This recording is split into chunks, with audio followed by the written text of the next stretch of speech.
Et je donne la parole à Madame Dominique Elmoès du groupe Paris en commun pour 5 minutes maximum. Merci, Monsieur le maire.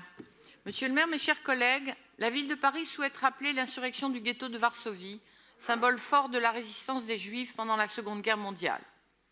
Les ghettos, première étape de l'extermination nazie, ont vu Varsovie enfermer plus de 400 000 Juifs dès octobre 1940 sur 2% de son territoire derrière un mur.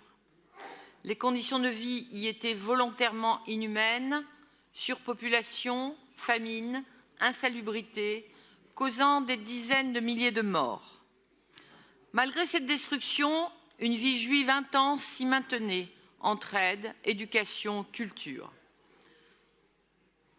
À partir du 22 juillet 1942, les nazis organisent la déportation massive vers le camp d'extermination de Treblinka, ne laissant que 50 000 juifs à la mi-septembre.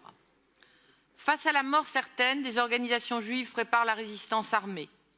Le 19 avril 1943, à la veille de Pessah, les survivants prennent les armes, préférant mourir en combattant.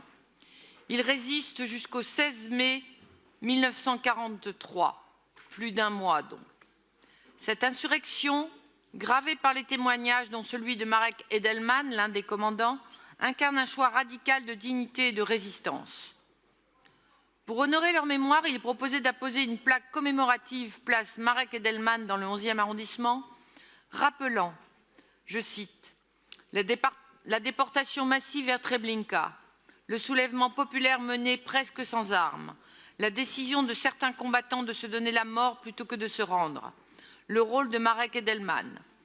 Par cette plaque, la ville de Paris réaffirme son attachement à la mémoire de la Shoah, à l'honneur de ceux qui ont résisté et à la transmission de cette histoire. Je vous propose d'approuver cette délibération pour l'apposition de cette plaque place Marek Edelman en faisant un lieu de recueillement et d'enseignement. Je vous remercie.